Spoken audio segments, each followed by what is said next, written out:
Hello and welcome to the Biz Coach Show, hosted by my Biz Coaches and presented by the TLG Group. Our shows focus on giving entrepreneurs the edge they need to succeed. Let's meet our guest for today's episode. Our guest today is Shelby Taloa, or as she's most commonly known, Nurse Sunshine. Shelby is the owner of Hemp Healthy Network. She is an affiliate of the Lumiere Clinic and Holistic Caring Network.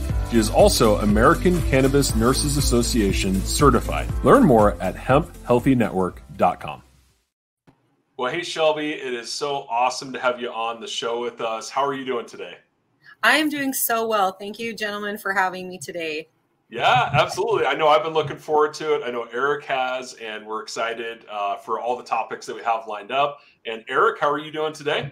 I'm doing excellent. Thank you, David. Awesome. Fantastic. Well, we've got a great episode lined up, and today we're talking about managing misconceptions. And I think before we dive into our topics and our questions for today, Shelby, I'd love to learn just a little bit more about your story. Do you mind sharing your journey with us? I would love to share my journey. So I am Shelby. I have been a registered cannabis nurse independently the last 8 years. My journey started with my opiate addiction and was consuming opiates on a continuous basis all day long. And I knew I needed to change in that recovery modality for pain, for mental health, for physical activity, et cetera, et cetera. And I started to consume cannabis and cannabis products. And I've been able to stay clean the last 8 years from opiates and pharmaceutical medications. I've been able to lose 150 pounds. And with my nursing degree in nursing school, I just said, this is such a passion and purpose. And I see the overwhelming benefits of cannabis consumption.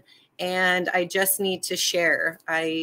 My story has been able to really support those that are in recovery, minimizing pharmaceutical medications, et cetera, et cetera. So that's why I started. That is awesome. I love sharing that or love you sharing that. Thank you. And I'm sure that's something that a lot of people can relate to. So thank you for kind of sharing that story with us. You're welcome. Thank you for allowing me to share. Yeah, absolutely.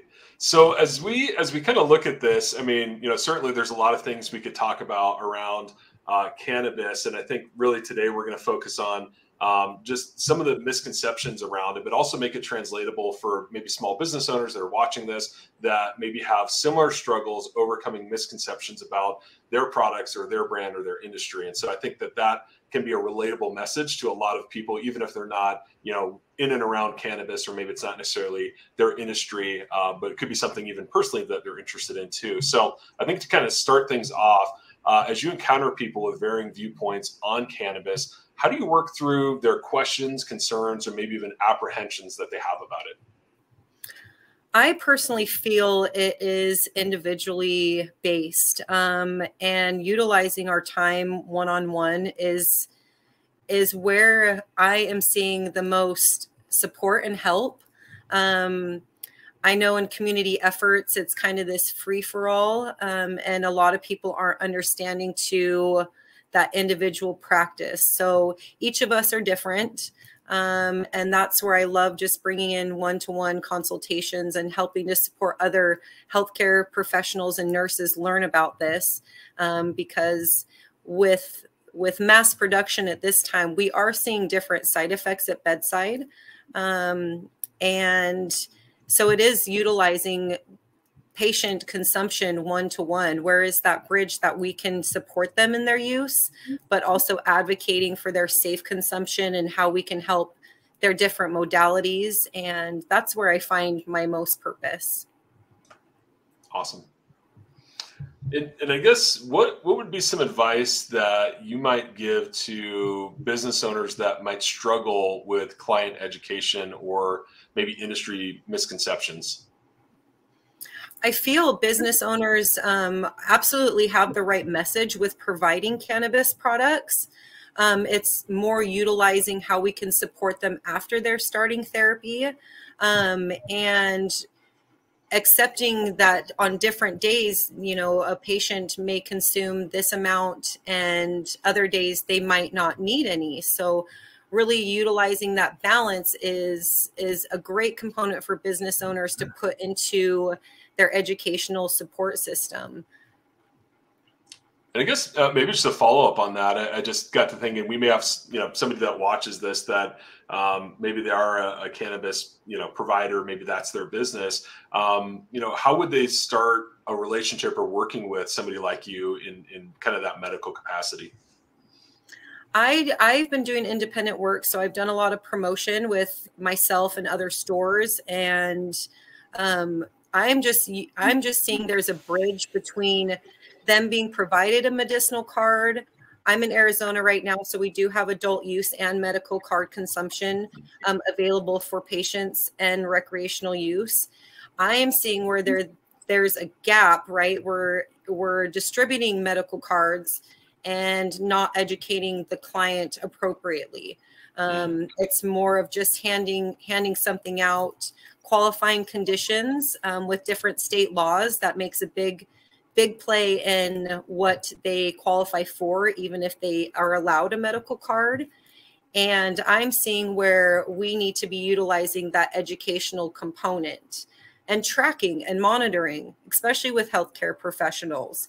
If they're wanting to diminish a dosing on a pharmaceutical medication that they're already on, they need to be monitored for that.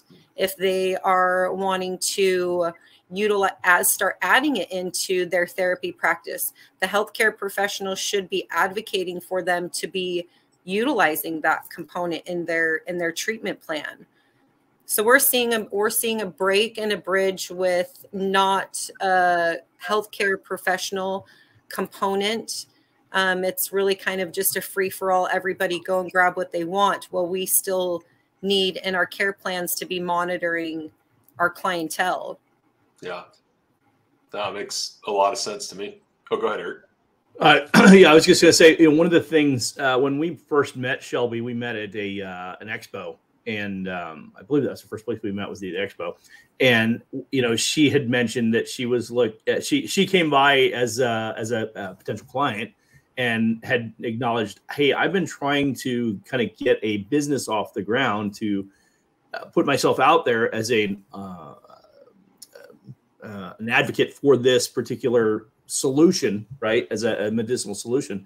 And she's trying to build a business around this model, and she asked if we could help. And so what was interesting about it is that myself and then Lloyd, as you know, David, he and I were both at the event, and we're like, well, we actually have some questions of our own, right? Yeah. Like, because one of the things that we talk about as business owners is sustaining focus, right? Ironically, many of our clients, even whether they may or may not use cannabis, but often what happens is they're looking for solutions to try and manage different scenarios, and it could be pain management, or it could be there's different solutions you can take for focus. And I know that was one of the things that in my particular case, I'm like, yeah, I'd love to be able to dial myself in a little bit better and be more focused. And or I'm, as you know, Lloyd, as for me, I've got lots of pain over the years from back pain, knee pain, elbow pain, right, from years of beating myself up in the ring. But the challenge being is that, how do I manage that? What does that look like? And heaven forbid you walk into a cannabis store and don't know what you're asking for, because that's not necessarily a good experience. And so I think, interestingly enough, as we got into more of a conversation with Shelby and she educated us a little bit more, I was just like, oh, wow, that's actually really compelling. I can see where this is a huge opportunity to, kind of really share this insight and information. And ironically, from a corporate perspective, I'll go back to our roots, David, at our previous company. We had a no, what was it? What would you call it? A no. It was a no substance. No tolerance. Yeah. It was a no tolerance policy. So even though we operated in states where it was a medicinal, medicinal was acceptable, and we had a no tolerance policy. So we were actually, we were challenged with how do you manage that And I'm kind of curious, Shelby, if you have some thoughts on that, because we were in an organization that was like, yeah, we don't tolerate that use because it's not considered acceptable. Yet we were in states where it was acceptable. And more importantly, there were a number of people that felt it was important for them. Yeah. I would just advise, thank you for saying just that tolerance, because we are seeing different laws changing at this current time, where a lot of people are not only using it for pain management, but a lot of PTSD and trauma. As a healthcare professional, I have definitely struggled and had my breakdowns, we can call them. I feel that it really is a self-preservation tool to support in the things that we struggle with. A lot of that education is coming across the board. So we are seeing laws change. As long as consumption is not done on property or during working hours, I feel it's up to the individual. But again, we go into those no tolerance and of course, drug screening. Just a fun fact, the reason why normally that THC stays in one system for 30 days is because the liver is utilizing that plant material and it's dispersing what we need to help with that pain, inflammation, the blood flow. It's going to different receptors that are in our body. So that's the key reason why if somebody does consume cannabis, the THC part, it does stay in your system for up to 30 days if you're not flushing appropriately. I definitely advocate for the cannabinoid portion, like CBD and CBG, CBN. There's tons of different realms with the cannabinoids, and that is more like a daily vitamin, and everybody should be having that. So that's where it goes to the tolerance. I would just say for any business owner, right? It's really going to be to them, but laws are changing. And that's really where we come in and bridge this advocacy. Appreciate that.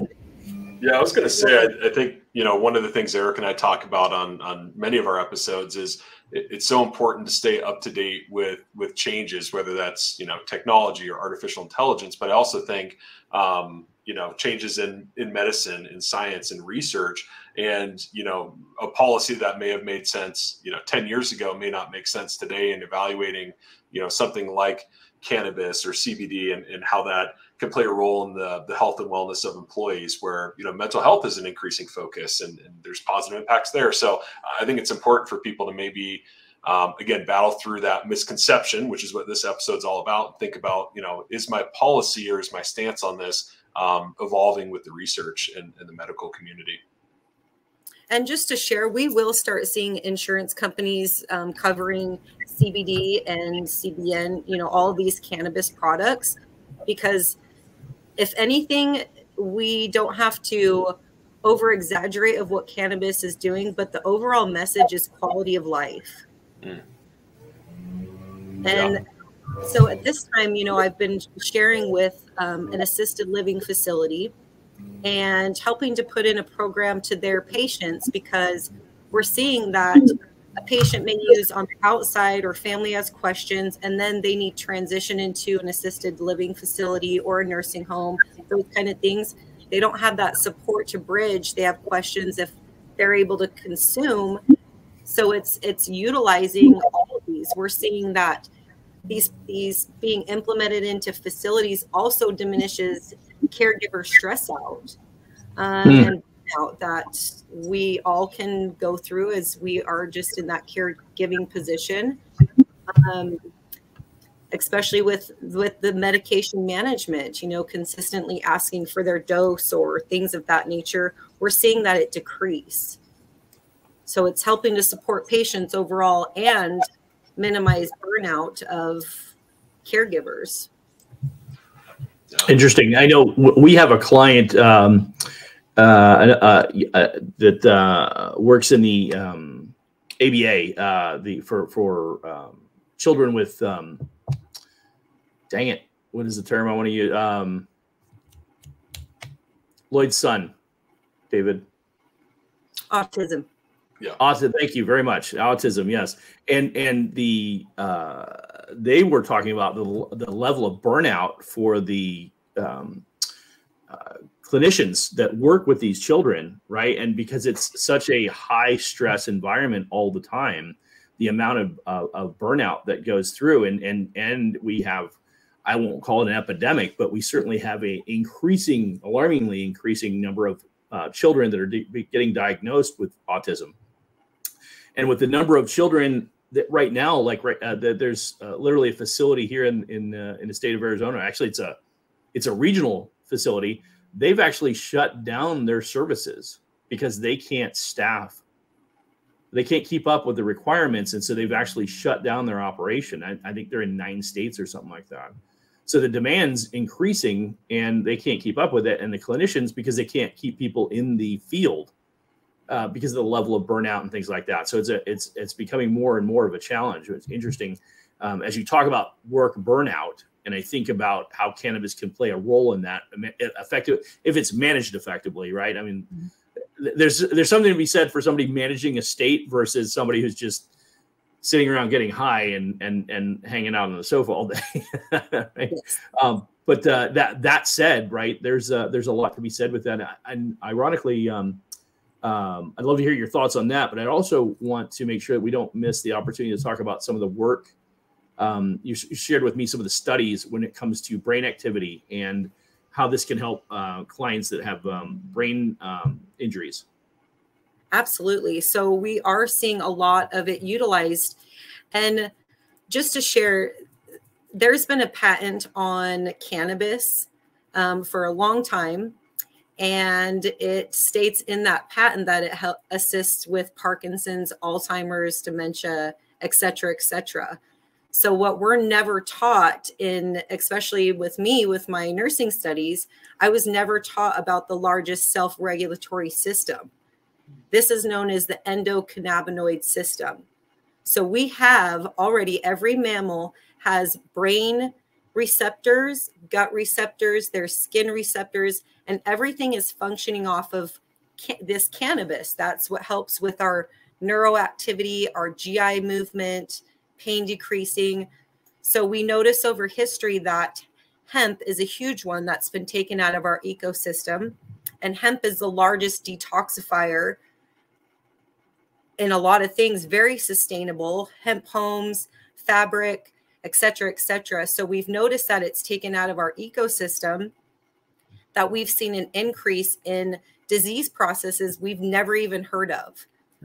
So a great thing that I utilize in my education is even the CBD and the CBN, all of those extras act as a neuroprotectant. So let's say we have a patient with Alzheimer's, and we're starting to see a lot that there is burnout also with Alzheimer's patients, a lot of confusion, anxiety, hallucinations, those type of things. And normally, excuse me, normally we're using Ativan as an intervention. Well, if you look at the patient, it sends them into a complete opposite response that you're wanting them to help calm down. So we're noticing that if we're just able to utilize a minimal bit of cannabis, sometimes that's with the THC part and the CBD, the full plant material, then we're noticing that their anxiety is decreasing, some of their cognitive functions coming back where they can smile, they're having good memories come about, their utilization, motor skills, those type of things. But with overall things, we have the most abundant receptors in our brain. So someone with traumatic brain injury, I know for myself, I struggle with chronic trauma. Those are just the circumstances that I've accumulated overall in my body. So sometimes my thought pattern is even off, but I notice that the CBD helps me to calm down, and it helps with that neuroactivity so I can get a thought together, so I can create something, have the energy to utilize those things, you know, all types of different circumstances. But seizure activity is another one. That electrical component that cannabis is providing, it helps to link and decrease seizure activity.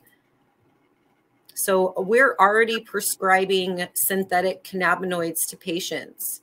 And that can be kind of scary.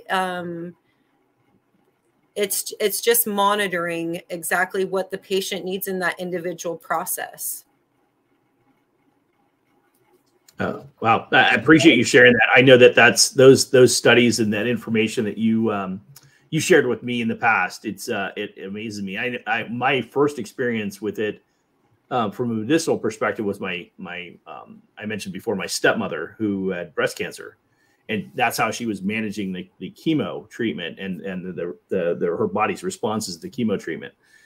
Basically, keeping food down and things like that. That was, but even that, I mean, I would say that my parents were absolutely against the use of cannabis at all levels, right? And all of a sudden, immediately, something like that life-changing comes up, and immediately, you're starting to think about, well, all right, well, what else could help me with the situation? And all of a sudden you start thinking about what other things you're open to. And it's amazing how much people will change their perspective when things are different. And so to David's point with this session, we really want to talk about how that, the impact of people, misunderstandings and things like that kind of go with something like cannabis, and particularly because it's been kind of hush hush for so long that a lot of people aren't aware of some of the information you're sharing with us. Appreciate you doing that. Absolutely. We are seeing a lot of patients with cannabis and cancer comfort measures. It helps to decrease the nauseousness if they're going into chemotherapy. And that's really where we get to support our patients and be like, I appreciate you coming in and utilizing what you need to do to feel comfort during this process. I can't give any medical claims, but there's a lot of information and research that is out there. It's going into just providing an alkaline basis in our body, where usually cancer is started with acidic environments. Right. That's when it starts to increase. The sugars, if we're a sugar addict, that's linking to this, those type of things. That's normally the predeterminator of cancer. So older generation, I really appreciate, because they're starting to become a lot more open, because once they get to a point of just like, I'm going to utilize anything to help me and have this better quality of life. It's been a change in their perspectives. And I feel like, especially that conditioning that they've all been raised in, there's just a different perception, and they want to learn and they want to know more.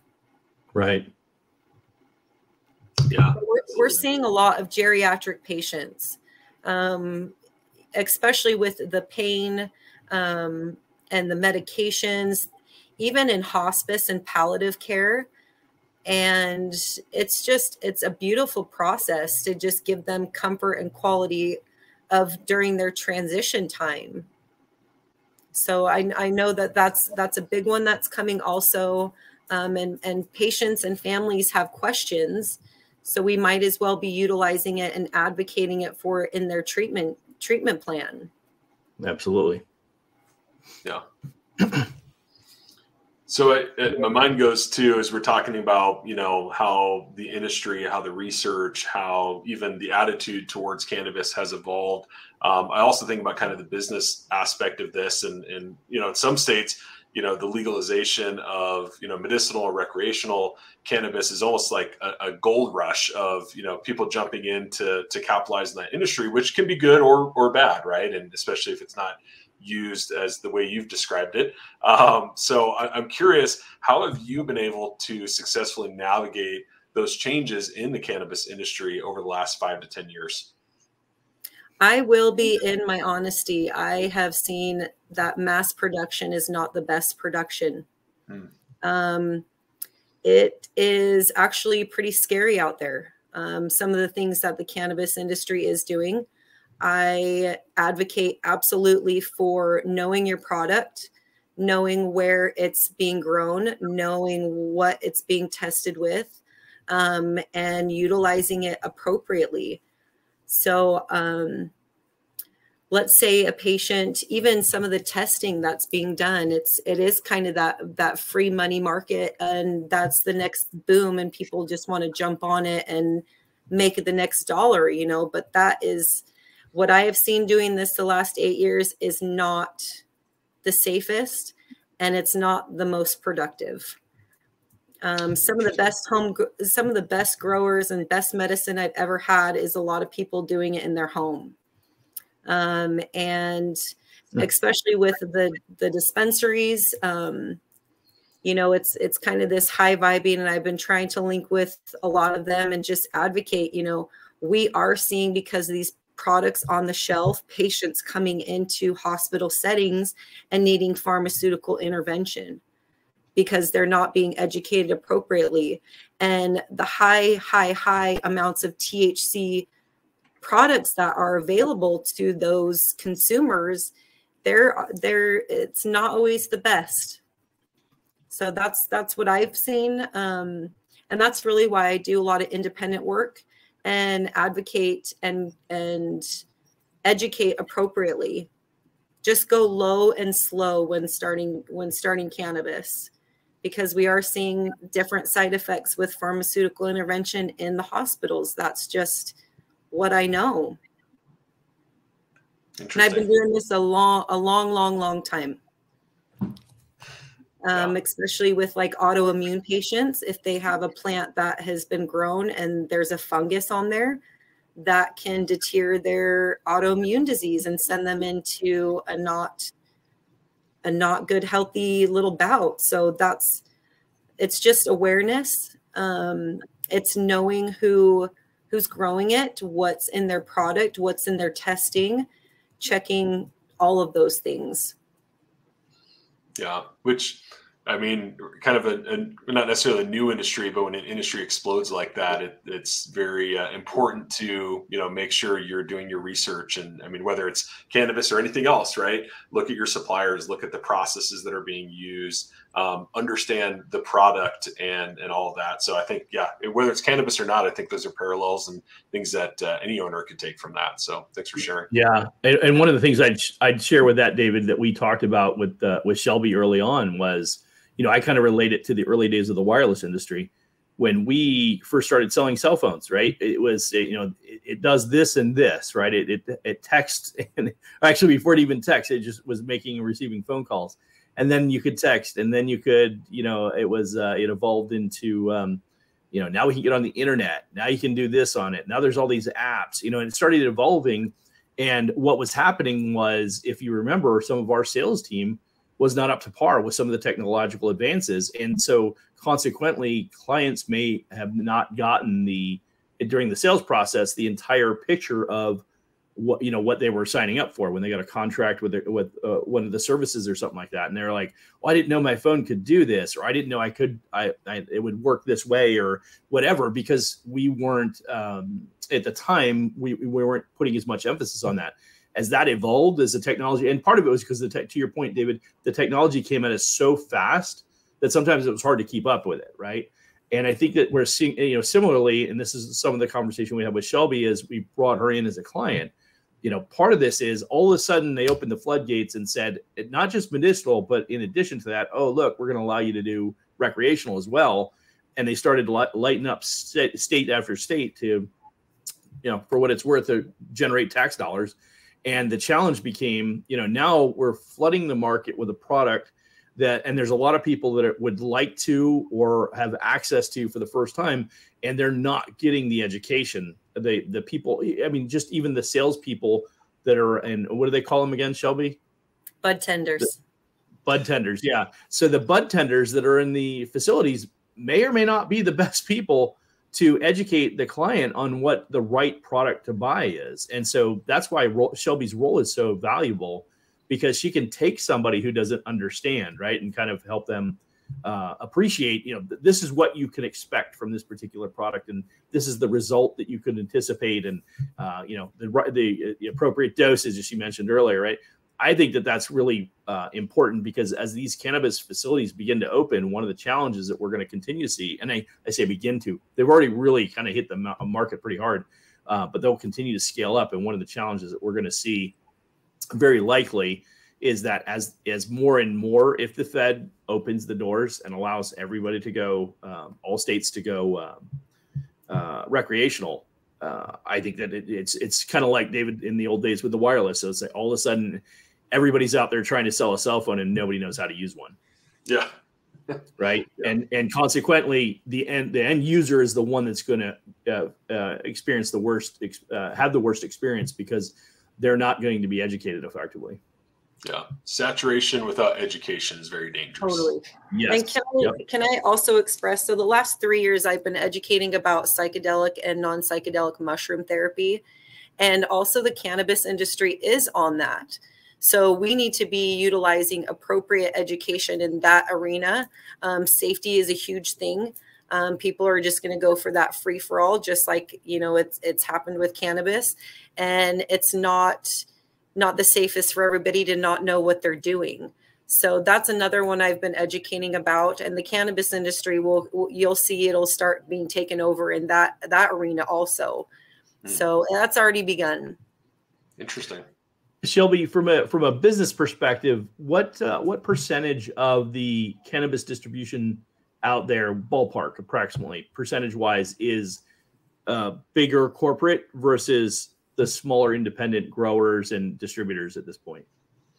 I would say the big corporate definitely has a hold on the marketplace already.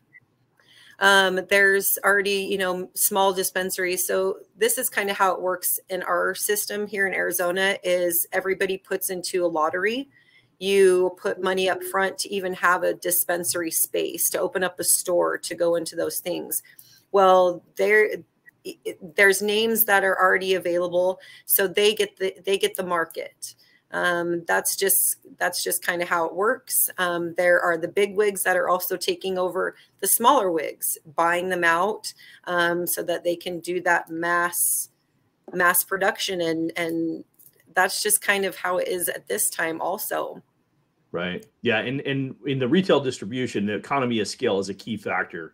So in retail environment, right? I mean, when you have more stores to spread costs over, whether it's production costs, distribution costs, just managing retail facilities. I mean, there's the added disadvantage of a retail facility where, if the city all of a sudden decides to tear up the road in front of your distribution point, your retail store or whatever, there's very little you can typically do about that. And so you take a shot. So in retail, it's really about economy of the scale. The more vast I can make my distribution, the more different distribution points that I can accumulate and do so intelligently, financially, it makes sense. The small independent one-off, that usually can be a good business operation, but they're also not prepared for the ebbs and flows of the economy. I mean, the economy takes a hit for some reason. All of a sudden, something like this, there's if it's not a necessity, people won't buy it.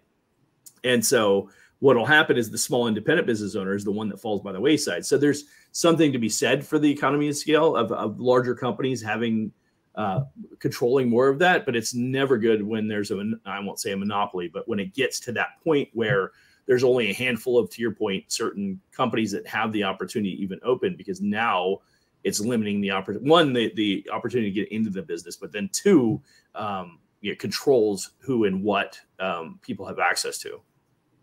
It's true. Yeah, so it's a kind of a balance between the two, but.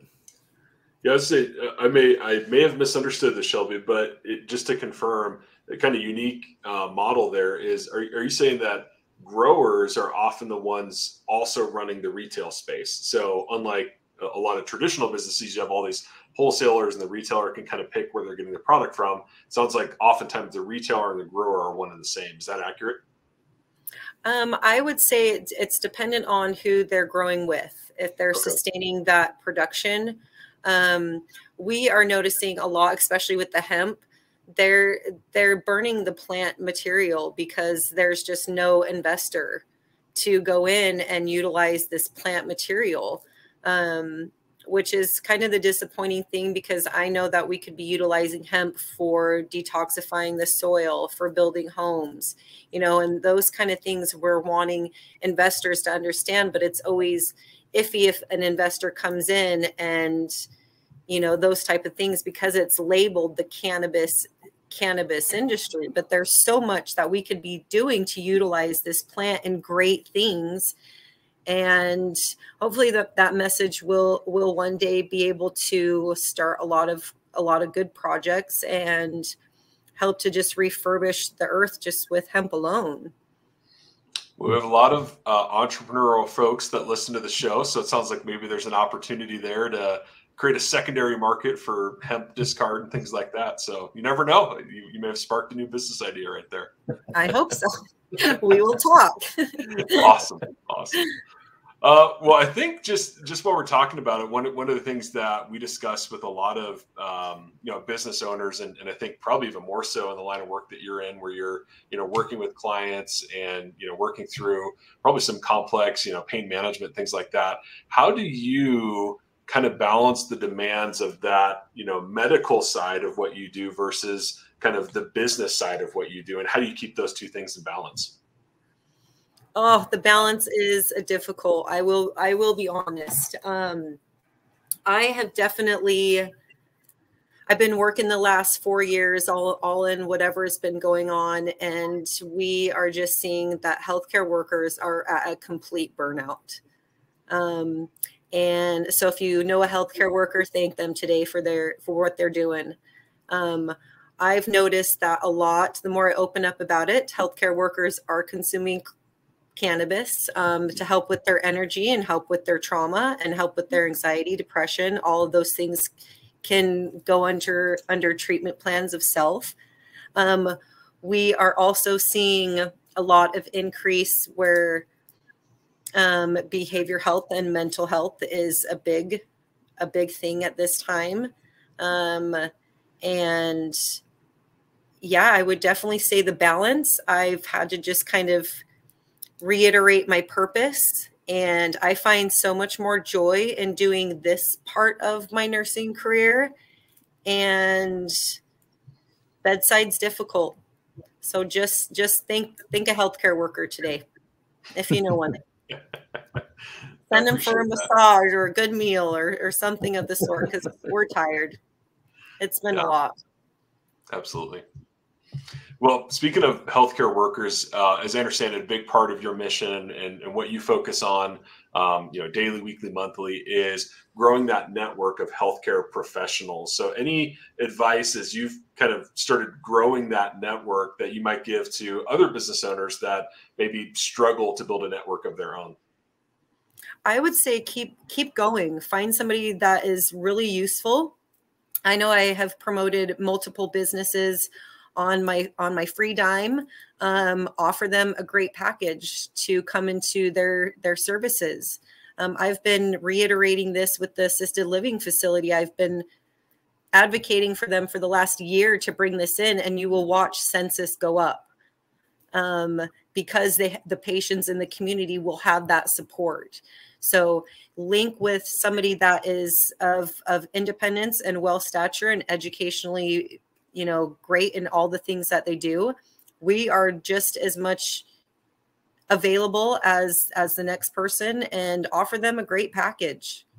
They will start to really grow your business and be good things. Cool. Awesome.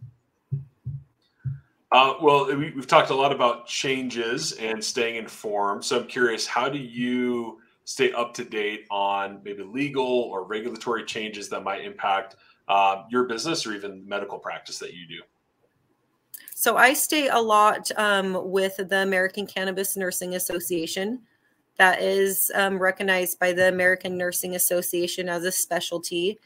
I also have grouped with other networks that there are cannabis nurses, and we are changing the paradigm of healthcare.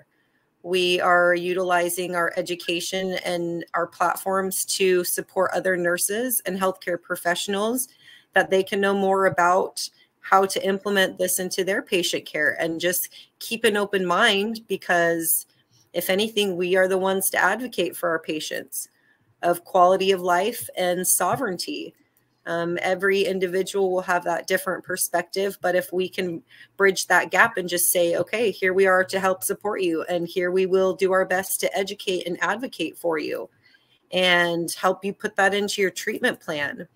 That opens up, you know, so many opportunities for healthcare providers to really sustain themselves and their businesses also. Awesome. Well, I think just maybe one more question that's top of mind for me, and then Eric may have a few. But I think just in general, any lessons that you've learned along the way through this journey that you think would benefit other small business owners? I know for as long as I've been doing this, I have definitely had circumstances where I've come into businesses and really have grown them and made them some great offerings and with my services, and treat us well. There's just a component that a registered cannabis nurse is going to hold and sustain, that it steers the market to allow open, healthier modalities. I would say stay in the independence is what I absolutely love doing. I have definitely seen things transition over the last 8 years I've been doing this. I've been put down. I have failed papers in nursing school because I had done it on cannabis and mental health, and I just kept pushing. Those are my fighting factors, the things that I've been told to just get out and follow my purpose.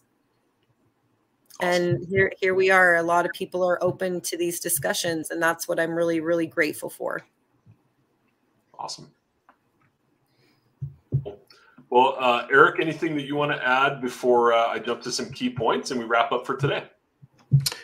Nothing necessarily to ask. I just, as our relationship with Shelby continues to evolve and we look at her mission and her vision and what she wants to accomplish, we're excited about partnering with her. And one of the things that I think that's when you're very passionate about your mission, David, as you well know, it shines through. And when in my conversations with Shelby, when I recognize, she's had some less than desirable experiences as a business owner trying to build her business in this field, and for a number of reasons, not the least of which is an unregulated environment where there's been a lot of growth and a lot of opportunity and an opportunity or opportunities to take advantage of people. It's always helpful to, stay true to your guns, as you'd mentioned. It's like you stay true to your passion and your mission, but also, seek the support that you need to help you where you're not comfortable. And, that's one of the things that Shelby did. She reached out to us and said, "Hey, I've had some experiences. They were less than desirable. I'd love to be able to do this. I believe in what I'm doing. Can you help guide me?" And I think the one thing that I'm actually overly impressed with Shelby is her continued focus on understanding not just what's gone on to this point, but she continues to do her research and stay top of mind. I mean, it was her insight into some of the different statistics and the amount of research that's been done and all that. It just shines through in her passion. There's a lot of people out there that own businesses that have a fraction of the passion that she demonstrates for what she's doing.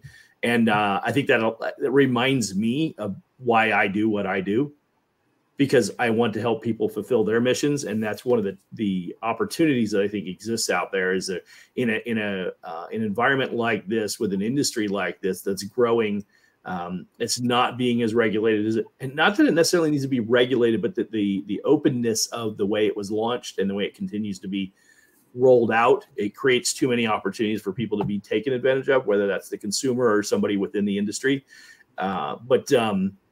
You need to make sure that you do your due diligence and find the opportunity to partner with the right people so that you can, carve out your niche, so to speak, and continue to foster and develop your mission. I super appreciate that, Eric. Thank you so much. Absolutely. Awesome. Well, hey, let me share a couple key points, things that I kind of took from our conversation that I think really any small business owner watching this, whether they're, in the cannabis industry or never even thought about it before, that I think they can take from our conversation. I think first and foremost is it's important to regularly challenge your own misconceptions, whether that's, cannabis as we talked about today, or other things with like technology that maybe you're resistant to, but it's time to kind of shift that perspective and think about it a different way. Also, if you're in an industry or maybe your business is facing maybe some challenges due to misconceptions, create a plan and make sure that you are working to overcome those misconceptions, whether it's your business's products, a service that you offer, or the industry as a whole. Also, very specifically, I think we took from this, evaluate your company's cannabis policy, and is it evolving with changes in research and legality and all those sorts of things. We also talked about being cautious and aware of emerging industries, products, and processes. Sometimes it's good, sometimes it's bad. And I think you both have discussed, people can get taken advantage of and hurt in that process. So always be cautious if there's a new industry. Yes, there's an opportunity, but there's usually an element of risk involved for both the business owner and the consumer when that occurs. And then we talked about, it's important to ensure your employees are well informed and well trained to make effective recommendations, regardless of what product you sell. And then often misconceptions are best managed one-to-one and also through community partnerships. And Shelby, I think you've really kind of sold me on that. So appreciate you sharing some of your tactics there. Also, be patient and persistent in your networking efforts. Sounds like sometimes it can take, months to years for that relationship to finally blossom. So appreciate you sharing that. Stay connected with professional associations. Great way to stay informed of changes. So I think great advice there. And then last, but certainly not least, is staying focused on your purpose and your mission. So just a couple of key points again for our audience out there that I think anybody can relate to, regardless of what industry they're in. So Shelby, thank you so much for spending time with us today. I know I enjoyed it. Thank you guys so much for having me. I enjoyed sharing everything. So thank you. Absolutely. Eric, always good to hang out with you. Thanks for hopping on with us. Absolutely. Thank you, David. Appreciate it. Awesome. And thank you out there for watching or listening. We invite you to subscribe. And if you already subscribed, hit the bell notification so you don't miss future episodes with great guests just like Shelby. So with that, we'll catch you on the next episode of the Biz Coach Show.